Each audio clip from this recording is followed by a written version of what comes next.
membre du conseil municipal des jeunes, nous travaillons régulièrement sur différents projets avec le soutien du conseil municipal.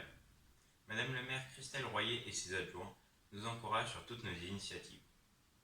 Ainsi, curieux de l'histoire de notre ville, nous avons voulu faire découvrir ou redécouvrir aux Péruxiens les coulisses du service des archives de la mairie situé aux 7 allées de Bellevue et accessible à tous. Nous avons pensé qu'une exposition serait un bon moyen de mettre en valeur le patrimoine historique de notre ville, précieusement conservé dans ces services. Cependant, en raison de la pandémie de coronavirus, nous devons continuer à respecter les normes sanitaires. Ainsi, si la situation le permet, cette exposition se déroulera lors des Journées du patrimoine en septembre.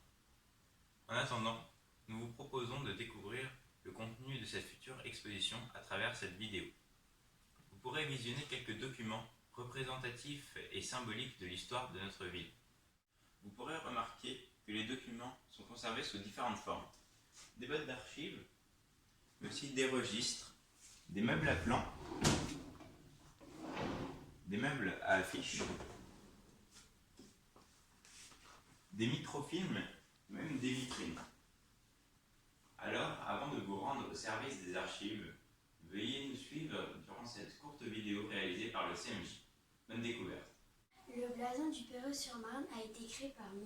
Millet et a été adopté par le conseil municipal le 14 décembre 1890. Il est constitué d'un écusson divisé en 4 parties. La première partie de cet écusson représente un corps en argent et 2 fleurs de lys, rappelant les rendez-vous de chasse du roi Charles V et Charles VII. La deuxième partie montre une couronne de baron en souvenir du baron Georges-Marie Jérôme Milin du Perreux, ainsi que 3 étoiles d'or qui rappellent les armes de son héritier. Sur la troisième partie, on peut voir le viaduc créé en 1852 et situé à l'extrémité de la ville. Enfin, en bas à droite, on voit une chaîne rompue qui symbolise l'autonomie communale obtenue en 1887. Cette chaîne rompue explique aussi la devise inscrite sous l'écu. Résistance vaut plus que force. L'histoire de notre commune débute le 28 février 1887. C'est à cette date précise que le Perreux devient autonome par rapport à la commune voisine de Nogent-sur-Marne. Henri L'Hôpital-Navarre devient alors le premier maire du Perreux et entreprend tout de suite la construction d'un hôtel de ville. Grâce aux archives, nous avons pu constater qu'un concours est à l'origine de cette construction. En effet, 8 projets ont été retenus le 8 mai 1889 pour être ensuite envoyés à l'architecte en chef du département. Par la suite, un cahier des charges complet a été rédigé balayant tous les aspects de la construction. Il regorge de détails précis et surprenants, en partant des murs, en passant par les horloges et même par les serrures de la mairie. Les premières études de la ligne ferroviaire Paris-Nogent-Le Perreux ont commencé en 1854. Le 7 juillet 1856 fut ouverte la ligne Noisy-le-Sec-Nogent et les travaux ont ensuite continué avec la construction du viaduc de Nogent long de 830 mètres. Nous avons trouvé un document de la Compagnie des chemins de fer nogentais datant de 1894 qui annonce des mesures de fluidification du trafic dans le département de la Seine entre Paris et le fort de Vincennes et entre Nogent et le pont de Mulhouse et la Maltournée. En ce jour du 16 mars 1890, moi, Henri L'Hôpital-Navarre, maire du Perreux, suis heureux de poser la première pierre de la mairie. Je suis ravie d'être aux côtés de mon mari, qui s'est tant investi pour cet événement. Nous venons de retrouver une affiche datant de 1892. Glissons-nous dans la peau du maire de l'époque, Henri L'Hôpital-Navarre, que j'incarne, et de son épouse. Nous sommes heureux de présenter aux Péruxiens une grande fête qui se déroulera sur plusieurs semaines. En effet, vous pourrez assister à différentes animations, comme un concert, un bal de nuit, des grandes régates, un grand bal champêtre, des jeux, un concours vélocipédique, un grand feu d'artifice et enfin une grande représentation théâtrale par un artiste très connu. Plongeons en 1902. Je me mets dans la peau de l'assistante du maire de l'époque, monsieur Albert Lecoq, en 1902, et je viens de recevoir le plan de l'agrandissement du groupe scolaire du centre, validé lors de la délibération du conseil municipal du Perreux, le 1er juillet 1902.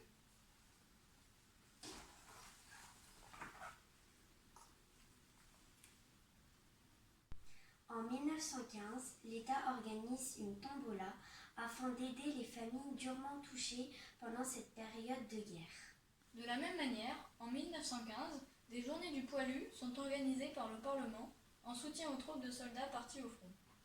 Quelques années plus tard, après le traumatisme de la guerre, comme toutes les communes de France, la commune du Perreux a décidé d'inaugurer 2 monuments aux morts, un sur l'esplanade devant la mairie du Perreux et un autre devant le cimetière.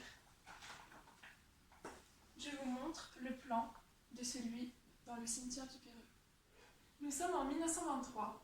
Je m'appelle Marguerite et je viens d'avoir 20 ans. Je me réjouis à l'idée de bientôt pouvoir aller au cinéma grâce à mon ami Georges Marobourg. En effet, je viens de déposer la déclaration de construction en ce 22 juin. Et ceci a été rendu possible grâce à notre ami, le maire Léopold Joubbe. Dans les années 30, la population du Perreux ayant considérablement augmenté, le bureau des postes actuel ne suffit plus. Il est donc décidé, en 1929, de l'acquisition d'un terrain à l'Édentin pour la construction d'un hôtel des postes. La construction durera en tout 3 ans, de 1932 à 1935. Situé à proximité du bureau de poste, il est beaucoup plus grand et permet un meilleur service public. On peut y voir sur le plan un espace médical avec une infirmerie, un cabinet de docteur et un lieu réservé aux nourrissons. Enfin se trouve un espace dédié au service public avec entre autres un bureau du receveur et des salles de conférence. Dans la nuit du 23 au 24 août 1944, les Allemands en déroute font sauter les arches du pont de Mulhouse qui enjambe la Marne. Il faudra attendre 1946 pour que les trains circulent de nouveau entre Nogent et Villers. Vous pouvez retrouver tous ces documents au service des archives. Je m'appelle Madeleine, j'ai 28 ans et 2 enfants, de 3 et 5 ans. Je suis terrorisée car l'heure de la mobilisation a sonné et mon mari Jean doit partir. Ne t'en fais pas. Je vais aller rendre les chevaux et je partirai au front pour sauver l'honneur de la France. Je serai de retour à temps pour commander le charbon pour cet hiver. 1947. Cela fait 2 ans que Jean est rentré de la guerre. Je suis soulagée. Comme tous les Péruxiens, nous allons répondre présent à la demande de notre maire, M. Robert Melvaux. Nous allons nous mobiliser pour récolter 1 million de francs pour venir en aide aux villages normands de Saint-Jean-le-Blanc et Lénaud, qui ont été très durement touchés par la guerre. Nous sommes le 2 décembre 1947. De nombreuses campagnes de vaccination sont organisées sur la commune du Perreux-sur-Marne. En 1949, on incite même les parents à faire vacciner leurs enfants contre la diphtérie, la polio et le tétanos. Au cours de nos recherches, nous avons retrouvé des plans sur le trafic de la banlieue de Paris. Ces plans datent de 1948 et 1979. On y voit la ligne Est en direction de tournant nommée ligne E. Dans les années 50, la ville du Perreux décide de l'achat d'un terrain en province pour créer une colonie de vacances. Après de nombreuses recherches et de visites de différents domaines, elle décide de l'achat du domaine du Teil, dans la Creuse, en 1951. De nombreux travaux d'aménagement ont eu lieu, non seulement dans le château, mais aussi dans d'autres parties du domaine, comme le montre ce plan du logement du gardien. Lorsque la colonie ouvre ses portes, les enfants ont la possibilité de faire des activités aquatiques sur l'étang ou des balades dans tout le domaine. Les enfants n'ont pas été les seuls à bénéficier de ce domaine. En effet, le 9 août 1980 a été organisée une partie de pétanque. Nous voici maintenant plongés dans les années 70. Lors de nos recherches la semaine dernière, nous avons trouvé des documents tout à fait étonnants, des registres de nourrices. Mais de quoi s'agit-il, Chloé? Eh bien, nous allons tout de suite le découvrir.